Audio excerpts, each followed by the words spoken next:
welcome back. I'm your host, Scott Benjamin, again with Arabian Horse Times on the Road here at the U.S. Nationals newsroom. And it is a true pleasure and a delight to welcome Michael Byatt to sit down with us and chat a little bit about his history and his involvement with the breed. Welcome, Michael. Thank you. Thank you for the invitation. Can you give us a little background of how Michael Byatt got started with the Arabian horse, please? Growing up in Albuquerque, New Mexico, the Arabian Nationals were there in the late 60s, and I was a horse-crazy kid, and the opportunity was there, and I enjoyed going to that horse show. So late 60s is how I first started going to Arabian horse shows, and of course we had a couple horse shows in Albuquerque that I was in attendance at. So was that Michael Byatt? So Michael Byatt's involvement as an Arabian horse person as a youngster, was that mostly riding? Was there any halter involved with that, Michael, or how did you get in? What was your first initial involvement with the breed? In the late 60s and early 70s, there was no division or specialization.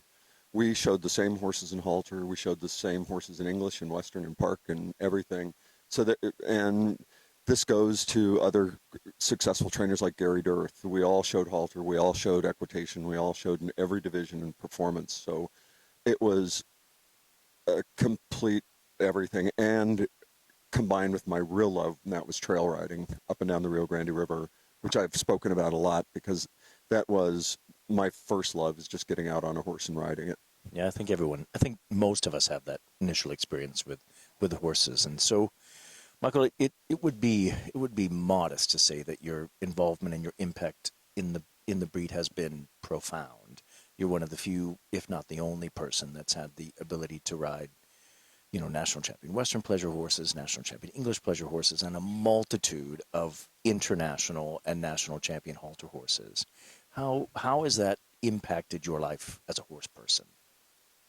Well, the first thing I would say is none of it was a conscious decision. Everything that happened up to a certain point was an accident of just being involved with horses. I didn't intend to be a successful performance trainer. I didn't have that vision. I didn't intend to be a halter person. I didn't have that vision. I've spoken about my father a few times and all this, who used to be in attendance at every horse show, and he had a PhD in physics and worked in Los Alamos in the nuclear physics business, and his expectation was that all his kids would be in academics. And as soon as my parents got divorced, there was no more academics, and it was pure horse. So horses have impacted every single thing in my life since I was 10 years old. I lived, ate, and breathed wanting to be around horses. So that experience, I think that you've had, that breadth and depth of experience, has lent itself really to this endeavor that has made you an internet sensation, to say the least, that Michael Byatt Equestrian Academy. Can you tell us about the inspiration behind that and what the plan is for that going forward? It is, in my opinion, it's a breath of fresh air for the breed, and I really want to thank you personally for bringing those skills and your special talent to everyone worldwide with that forum. Well, that was also born out of somebody else's vision. My daughter, Hannah, as she recognized I was getting close to getting my Medicare card, she thought there might be something great for me to contribute to the business. So she pitched the idea, and she actually executes all of it except the videos. And she thought, and I agreed completely, that I did have a lot of experience in a lot of different things. And my first goal in all of it was to teach horsemanship over showmanship, and being a better horseman could lead you to being a better showman. So that's been the emphasis on all of it. We do performance, we do breeding, we do historical videos of horses, but mainly we start performance horses and we start halter horses from the very beginning in trying to construct a manner that people can look at. It just really addresses horsemanship as the primary focus. Yeah, which is desperately needed, I think, at every level. Just good basic horsemanship. Well, and you've been around long enough to know the horsemen that I grew up watching at 3 a.m. in Tingley Coliseum and Freedom Hall and back at Paradise Park in Scottsdale, that we had great horsemen to mentor us and to be inspirations. So we just had such depth. Yeah. And it's a gift that you have, Michael, to bring that from the generations before now and instill that with the generations of today. So I want hope to so. thank you personally for doing that. So I also I feel incredibly grateful for your contribution to breeding worldwide. You've been incredibly fortunate and I think insightful.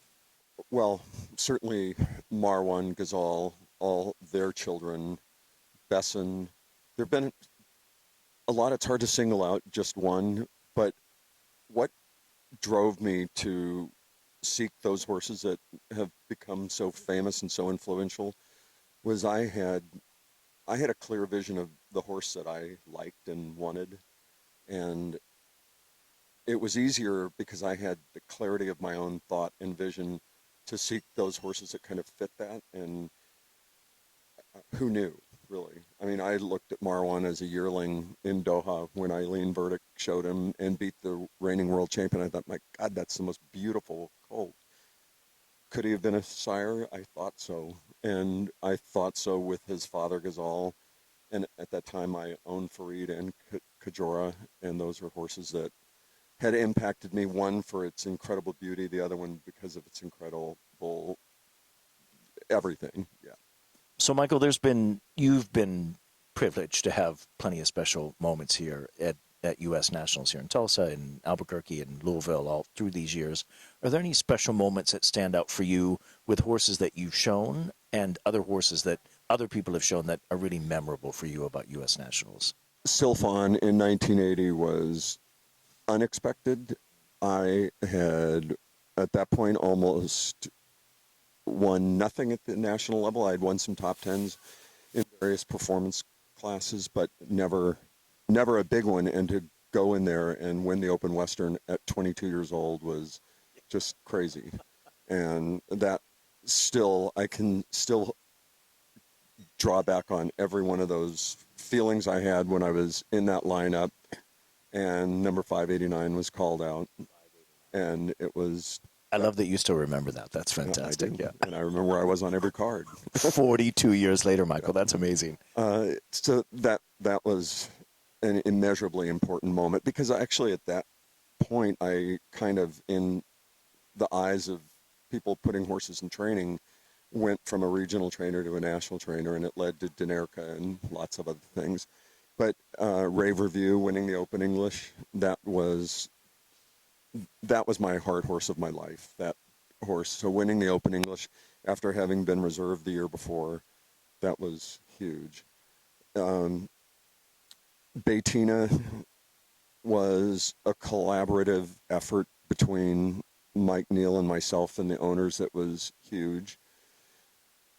There have been so many horses that I've been privileged to lead. For sure, Marwan, which when he entered the first time as a 3-year-old and was unanimous, that was huge. And a horse that Consensus was always a thrill to go in the arena with. Any Manor was a thrill to go in the ring with. There have been so many thrilling and moments that I've been privileged to have.